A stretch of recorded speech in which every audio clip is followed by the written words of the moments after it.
கொப்பு, லோலாக்கு, எடத்தட்டு, ஒனப்பத்தட்டு, year cups, தோடு இப்படி காதே நிறையிற மாதிரி பாட்டி காலத்துல மட்டும் இல்ல, இப்போ ஸ்டைலிஷா கியூட்டா ட்ரெண்டியான கலெக்ஷன்ஸை வாங்கி போடணும்னு ஆசைப்படுறீங்களா? அப்போ உடனே இந்த வீடியோவை சேவ் பண்ணி வச்சுக்கோங்க.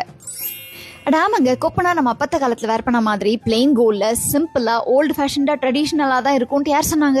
இப்ப பாத்துட்டு இருக்க மாதிரி செம கியூட்டா ட்ரெண்டியா moon, star, leaf, flower, infinity, butterfly, ஹார்டின், அவ்வளவே எலிஃபென்ட், ஸ்னேக்னு இப்போ உள்ள ஜென்சி கிட்ஸ்க்கு ரொம்ப ரொம்ப ஃபேவரட்டா இருக்கிற மாதிரியான டிசைன்ஸ்ல செம ட்ரெண்டியா அதே சமயத்துல லைட் வெயிட்ல ஹோல்சேல்ல கொடுத்துட்டு இருக்கவங்க தான் நம்ம சவுகார்பேட் ஸ்ரீ ஜுவல்லர்ஸ். அது கூட இப்ப நீங்க பாத்துட்டு இருக்க மாதிரி லேட்டஸ்ட் டிசைன்ஸ்ல ear cuffs, helix studs, second studs, baby studs, nose பின்ஸ்னு wide variety of light weight collections மார்க்கெட்ல எது நியூவா வந்தாலும் அந்த மாதிரி கலெக்ஷன்ஸ் அப்படியே அப்டேட் பண்ணிட்டு இருக்கவங்க தான் நம்ம ஸ்ரீ ஜுவல்லர்ஸ். நீங்க ஒரு நகை கடை வச்சிருக்கீங்க, இந்த வருஷம் அக்ஷய திருதியைக்கு உங்க கஸ்டமர்ஸ்க்கு இந்த மாதிரி நியூ கலெக்ஷன்ஸ் எல்லாம் இன்ட்ரோடியூஸ் பண்ணணும்னு நினைச்சீங்கன்னா மறக்காம ஸ்ரீ ஜுவல்லர்ஸ் கான்டாக்ட் பண்ணி உங்க ஆர்டர்ஸ் பிளேஸ் பண்ணிக்கோங்க.